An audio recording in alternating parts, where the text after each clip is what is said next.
antara para pendosa, yang paling buruk adalah dia yang meluangkan waktunya hanya untuk membahas kesalahan orang lain. Tidak perlu memaksa orang lain untuk mengerti dirimu. Tidak perlu diminta untuk dipahami, karena orang yang peduli akan selalu mengerti tanpa kau minta. Membiarkan cinta kita mengular kepada Allah. Sebab jika kita tak yakin akan cintanya Allah kepada kita, maka kita akan tersesat tanpa masa depan sekalipun. Bersabarlah kamu dan kuatkanlah kesabaranmu dan tetaplah bersabar dan bertakwalah kepada Allah supaya kamu menang. Jangan menunggu dicintai baru mencintai, tapi belajarlah mencintai, maka kamu akan dicintai. Cukup Allah saja yang menjadi pendengar setiamu, ketika tidak ada satupun orang yang percaya dengan setiap omonganmu. Percayalah, Allah tidak pernah ingkar janji. Jika hari ini kamu kehilangan yang baik, besok atau lusa kamu akan dapat yang baik. Kerjakanlah urusan duniamu seakan-akan kamu hidup selamanya, dan laksanakanlah urusan akhiratmu seakan-akan kamu akan mati besok.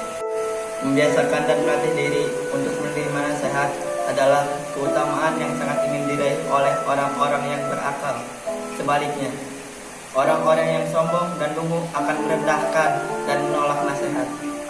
Saya mengabdi kepada Allah dan saya takut neraka, dan juga inginkan surga. Saya mengabdi kepada Allah, saya iman kepada Allah, dan saya juga bertakwa. Jika mempunyai masalah, jangan menyerah. Ingat, seekor nyamuk rela mati demi setetes darah. Matahari tidak pernah kehilangan keindahannya, meskipun tertutup awan dan senja. Wanita tidak pernah kehilangan kecantikannya, meskipun tertutup hijab dan mukena. Orang yang mampu beradil dalam dunia, maka dia dekat dengan akhirat. Jika engkau takut dengan gaib, maka engkau tidak akan pernah mendekati yang namanya Maha Gaib. Tidak semua kehilangan kembali menemukan. Tidak semua patah kembali tumbuh. Tidak semua luka kembali sembuh. Dan tidak semua pergi kembali pulang.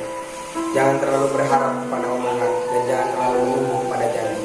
Maka melangkahlah sampai engkau menemukan kebenarannya. Sayang, hidupku jauh dari kata mewah, dan hidupku pun penuh dengan kata kesalahan. Tapi setidaknya di hidupku murni tanpa skenario, tidak seperti mereka yang selalu membuat sebuah drama yang manis di awal dengan ending yang penuh kemunafikan. Jangan ada senyum yang hilang. Jangan ada hati yang tersakiti. Pelangi juga tidak indah kalau hanya satu warna.